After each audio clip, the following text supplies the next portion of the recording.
Welcome students on the next lecture on liquid crystals. ये lecture 4th है जिसके बारे में अपन क्लासिफिकेशन के बारे में पढ़ेंगे। लिक्विड क्रिस्टल्स कितने प्रकार के होते हैं।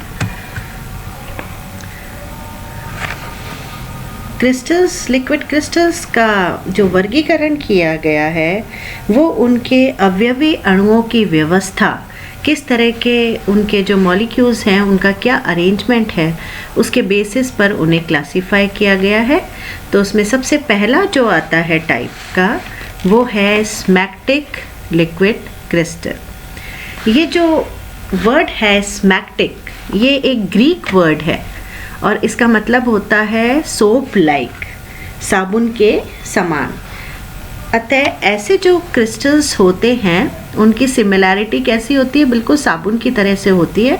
अगर इसको अपन टच करेंगे थोड़ा सा भी ड्रॉप्स को, तो उनके में ग्लाइडिंग मूवमेंट ऑब्जर्व होगी, मतलब इनका जो व्यवहार होगा वो परत टाइप का होगा। तो इस तरह का मूवमेंट इनमें करेगा। अगर इनको क्या होता है, अपना बिल्कुल एक कांच की एक वो ले ले प्लेट और उस पे बिल्कुल क्लीन ग्लास सरफेस पे जब हम इसको डालते हैं तो ये बिल्कुल एक सीढ़ी नुमा आकृति या परतीय संरचना का निर्माण करते हैं। इनकी कैरेक्टरिस्टिक्स हैं वो देखिए, कई कैरेक्टरिस्टिक प्रॉपर्टीज़ है इनकी। कुछ इनकी सॉलिड से मिलती है और कुछ इनकी लिक्विड से मिलती है। तो सबसे पहला जो प्रॉपर्टी है या कैरेक्टरिस्टिक है इसकी, it shows the property of anisotropy like liquids. ये अपने विषमदैशिकता, बिल्कुल लिक्विड्स की तरह से विषमदैशिकता दर्शाते हैं। विषमदैशिकता का मतलब क्या होता है, टर्म्स होती है, एक तो समदैशिकता और एक विषमदैशिकता। समदैशिकता अपने सॉलिड क्रिस्टल्स में होती है, सॉलिड्स के अंदर होती है, और ये है कि कोई भी अपन प्रॉपर्टी उसमें रीड करते हैं वो डायरेक्शंस के साथ बदल जाती है, उसे अपन आइसोट्रोपी कहते हैं। लिक्विड्स के अंदर क्या होता है, इस तरह का व्यवहार नहीं होता, उसे कहते हैं एन आइसोट्रोपी, मतलब इनमें जो प्रॉपर्टीज़ है वो दिशा पर निर्भर नहीं करती। तो ये प्रॉपर्टी किसकी तरह से हो गई, लिक्विड्स की तरह से। सेकेंड प्रॉपर्टी देखिए, देयर मॉलिक्यूल्स आर यूनिएक्सुअल। यूनिएक्सुअल मतलब एक अक्षीय होती है, एक अक्षीय इनमें अणु होते हैं, और ये अणु जो हैं इनमें जो अगर अपन बाह्य चुंबकीय क्षेत्र लगाएं, आउटर मैग्नेटिक फील्ड लगाएं, उसका इन पर कोई प्रभाव नहीं पड़ता। बहुत ही इम्पॉर्टेंट टॉपिक है ये। इसकी थर्ड प्रॉपर्टी देखिए, show refraction with incident light and give different colors at different temperature because wavelength of light increases with rise in temperature। Means इसमें क्या है, ये अपने विवर्तन दर्शाता है इंसिडेंट लाइट की, और अलग अलग तरंग दैर्ध्य की जो कलर होते हैं, रंग होते हैं, उसमें ये जैसे ही आपका टेम्परेचर चेंज आएगा, जैसे ही टेम्परेचर इंक्रीज होगा, उसमें आपके डिफरेंट वेवलेंथ की लाइट इसमें बढ़ती जाएगी। मीन्स वेवलेंथ लाइट बढ़ती जाएगी और इससे अपने डिफरेंट कलर्स अपने अलग अलग टेम्परेचर्स पर शो करेंगे इसमें विवर्तन में, है ना। नेक्स्ट प्रॉपर्टी है, these liquid crystals also show X ray diffraction pattern, मतलब एक्सरे विवर्तन जो पैटर्न होता है सॉलिड्स की तरह से ये दिखाते हैं, लेकिन सिर्फ एक ही डायरेक्शन में, डायरेक्शन इसकी एक ही होगी। इनमें न्यूटोनियन प्रवाह नहीं होता, जो नॉर्मल का जो लिक्विड का जो प्रवाह होता है वो नहीं होता, क्योंकि इनमें जो प्रवाह होता है वो कैसा होता है, इनमें परतीय टाइप का होता है मतलब एक दूसरे में जो बहाव होता है वो परत के रूप में होता है। तो नॉर्मल जो लिक्विड का फ्लो होता है जिसे अपन न्यूटोनियन फ्लो कहते हैं वो नहीं होता। इनका मूवमेंट्स बिल्कुल स्लिपरी होता है, और जिस तरह से सीढ़ी नुमा होता है तो एक परत दूसरे परत पे बिल्कुल स्लिप होती है, इस तरीके से रहती है, और दोनों का जो सरकने का जो वेग होता है अलग अलग परतों का वो डिफरेंट होता है, इसलिए इनका बहाव जो है वो निश्चित नहीं होता। इनमें जो विस्कोसिटी की प्रॉपर्टी होती है वो भी नहीं होती इसके अंदर, जो लिक्विड्स के अंदर नॉर्मल होती है वो ये नहीं शो करते स्मैक्टिक, क्योंकि इनकी जो परतों का जो वेग है वो अलग अलग होता है, वेलोसिटी डिफरेंट होती है, इसलिए विस्कोसिटी की अवधारणा जो होती है, शांतता की जो अवधारणा होती है वो इन पे लागू नहीं होती। A drop of liquid crystal had tendency to form stepped drops। अपन ने ऊपर भी डिस्कस किया था कि अगर कोई क्लियर ग्लास प्लेट पे अगर आप इसका एक ड्रॉप डालेंगे तो ये स्टेप्ड तरह का एक बिल्कुल स्टेप्ड टाइप की या सीढ़ी नुमा संरचना इसमें बनाएगा, जिससे कि क्लियर ग्लास प्लेट पे जिसमें कि एज जो होगी लिक्विड की उसमें क्या होगा, बिल्कुल फाइन लाइंस आपको दिखेंगी, बहुत ही महीन रेखा दिखेंगी। और ये जो है ध्रुवित प्रकाश के अंदर ये जो महीन रेखाएं हैं वो बिल्कुल क्लियर दिखती हैं, इसके अंदर बिल्कुल स्पष्ट इसमें नज़र आती हैं। इस तरीके की एक सामान्य सतह जो होती है उसके किनारे बिल्कुल महीन रेखाओं के रूप में दिखाई देते हैं पोलराइज लाइट के अंदर, ध्रुवित प्रकाश के अंदर। अब पोलराइज लाइट के अंदर बिल्कुल एक पंखे टाइप का जो संरचना होती है वो इसके अंदर पोलराइज लाइट के अंदर दिखती है।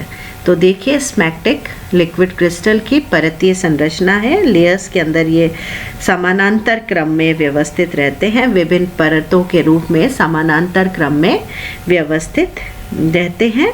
और एक जो परत होती है आप देखिए इसकी दूसरी परत से एक निश्चित दूरी पर ये व्यवस्थित होती है। इस तरीके से इनकी जो बहाव होता है वो भी परतीय होता है। देख लीजिए इसमें परतीय है तो ये परत एक दूसरे के ऊपर सरकती है और इनके सरकने का जो वेग होता है वो भी अलग होता है। जब इसको ग्लास प्लेट पे लेते हैं अपन, देखिए परतीय संरचना इसमें आती है, ये फैल जाता है और इस तरीके की परतीय संरचना या लेडर शेप की ये संरचना बनाता है। स्लाइड के ऊपर, क्लियर स्लाइड के ऊपर ये इस तरीके से दिखाता है। जो सब्सटेंसेस हैं, देखिए सब्सटेंसेस वो इसमें देखिए इथिल पैरा एजॉक्सी बेंजोएट, ये भी स्मैक्टिक टाइप होता है। इसका ट्रांजिशन टेम्परेचर है 114 और मेल्टिंग पॉइंट है गणनांक है 121। नेक्स्ट है एग्जाम्पल इथिल पैरा एजॉक्सी सिनेमेट, इसका ट्रांजिशन टेम्परेचर है 140 और मेल्टिंग पॉइंट है 249। एन ऑक्टाइल पैरा एजॉक्सी सिनेमेट, इसका ट्रांजिशन टेम्परेचर है 94 और मेल्टिंग पॉइंट है 175। दूसरी तरह का जो वर्गीकरण में जो दूसरे टाइप का लिक्विड क्रिस्टल आते हैं वो है निमेटिक लिक्विड क्रिस्टल। निमेटिक द्रव क्रिस्टल आते हैं इसके अंदर। अच्छा, निमेटिक भी एक ग्रीक वर्ड है और इसका जो मतलब होता है, निमेटिक का जो शाब्दिक अर्थ है वो है धागे के समान, थ्रेड लाइक, बिल्कुल घूमते हुए से धागे रूपी संरचनाएं इसमें पोलराइज लाइट के अंदर, ध्रुवित प्रकाश के अंदर दिखती है। इनका भी अरेंजमेंट क्या होता है, पैरेलल होता है, समानांतर क्रम में होता है, लेकिन ये परत के रूप में नहीं होता है। कोई भी लेयर इसके अंदर नहीं पाई जाती। स्मैक्टिक के अंदर लेयर संरचना होती है, इसके अंदर लेयर संरचना नहीं होती। दोनों का ही पैरेलल अरेंजमेंट है लेकिन लेयर संरचना नहीं होती है। देखिए इस तरीके से है, देखिए पैरेलल इसमें भी है लेकिन परतीय संरचना निमेटिक के अंदर नहीं होती है। इसकी कैरेक्टरिस्टिक प्रॉपर्टीज एक तो अपन ने पढ़ ली। देखिए parallel arrangement of molecules with no layers, ऊपर भी अपन ने पढ़ा था। समानांतर क्रम में ये व्यवस्थित है लेकिन परतीय संरचना नहीं होती। इसमें रिफ्रैक्शन नहीं होता। स्मैक्टिक लिक्विड क्रिस्टल के अंदर आपने रिफ्रैक्शन हो रहा था लाइट का, वो इसके अंदर नहीं होता है।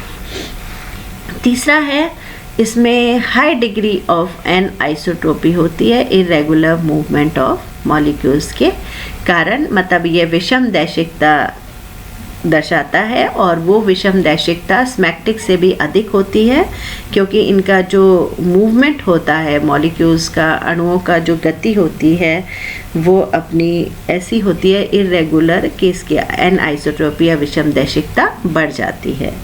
ये एक अक्षीय होते हैं और इनमें देखिए ये इफेक्ट होता है बाह्य चुंबकीय क्षेत्र से इन क्षेत्र का इन पर प्रभाव पड़ता है, जबकि स्मैग्नेटिक पर बाह्य चुंबकीय क्षेत्र का प्रभाव नहीं पड़ रहा था। देखिए डिफरेंसेस देखिए।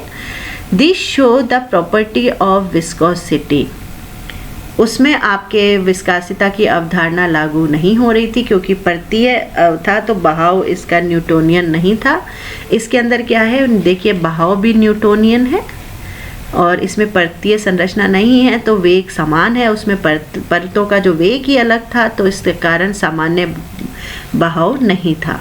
और उसमें प्रॉपर्टी भी विस्कोसिटी की स्मैग्नेटिक में कैसी थी, विस्कोसिटी की अवधारणा लागू नहीं हो रही थी। इसमें प्रॉपर्टी होती है विस्कोसिटी की, लेकिन ये जो ऑर्डिनरी लिक्विड होता है उससे इसकी कम होती है। If the liquid crystals are placed viewed along the lines of force of magnetic field, अगर हम लिक्विड क्रिस्टल को अपन मैग्नेटिक लाइंस ऑफ फोर्स के डायरेक्शन में अपन इसको रख देते हैं, मतलब चुंबकीय बल रेखाओं की दिशा में अगर हम देखेंगे लिक्विड क्रिस्टल को न्यूमेटिक के, तो ये स्वच्छ द्रव की भांति दिखाई देंगे। मतलब जो टर्बिडिटी है वो नहीं दिखेगी आपको, बिल्कुल क्लियर दिखेंगे अगर ये मैग्नेटिक लाइंस ऑफ फोर्स में अपन देखते हैं। तो जैसे ही हम इसका मैग्नेटिक फील्ड हटा देंगे तो ये क्लियर लिक्विड वापस से कैसा हो जाएगा, टर्बिड हो जाएगा, आविल द्रव की भांति हो जाएगा। मीन्स अगर मैग्नेटिक फील्ड के प्रेजेंस में ये बिल्कुल स्वच्छ द्रव में परिवर्तित हो जाता है। तो ये कुछ प्रॉपर्टीज़ है न्यूमेटिक लिक्विड क्रिस्टल्स की, और अपन ने स्मैग्नेटिक की भी पढ़ी है। तो न्यूमेटिक लिक्विड क्रिस्टल्स का देखिए ये पैरेलल अरेंजमेंट है, लेकिन परतीय संरचना इसमें नहीं होती है। थोड़ा सा अरेंजमेंट इरेगुलर होता है। जो कंपाउंड्स दिखाते हैं न्यूमेटिक लिक्विड क्रिस्टल वो है पैरा अजॉक्सी एनिसोल, ये इसकी संरचना है। संक्रमण ताप 116, गलनांक है 135 डिग्री सेंटीग्रेड। पैरा अजॉक्सी फिनिटॉल, संक्रमण ताप 137 डिग्री और 168 डिग्री है इसका, 67 डिग्री है गलनांक, 167 डिग्री। फिर नेक्स्ट है पैरामिथॉक्सी सिनेमिक एसिड, पैरामिथॉक्सी ग्रुप है, सिनेमिक एसिड 170 डिग्री है, 170 डिग्री संक्रमण ताप है, ट्रांजिशन टेम्परेचर 186 डिग्री है इसका मेल्टिंग पॉइंट। डायबेंजाइल बेंजीडीन एनिसिडीजीन, ये आपका संरचना है, इसका 165 है, संक्रमण ताप 165 और मेल्टिंग पॉइंट है 180 डिग्री। तो ये दोनों अपने हैं लिक्विड क्रिस्टल्स के टाइप्स, बहुत ही इम्पॉर्टेंट है। इनके बारे में शॉर्ट नोट पूछा जाता है, तो इसकी जो प्रॉपर्टीज़ हैं मैंने पॉइंट वाइज इसकी लिखी हैं। ये सारी प्रॉपर्टीज़ अपने को अच्छी तरह से अगर कर लें तो एक शॉर्ट नोट पे स्मैग्नेटिक लिक्विड क्रिस्टल और ये न्यूमेटिक लिक्विड क्रिस्टल और कुछ एग्जाम्पल्स, एक या दो एग्जाम्पल्स इसको अटेम्प्ट करते समय एक या दो एग्जाम्पल्स और लीजिए, तो ये शॉर्ट नोट में अच्छी प्रिपरेशन हो जाएगी। और जो पॉइंट्स मैंने लिखे हैं इसी के हिसाब से इसको प्रिपेयर कीजिए। Thank you.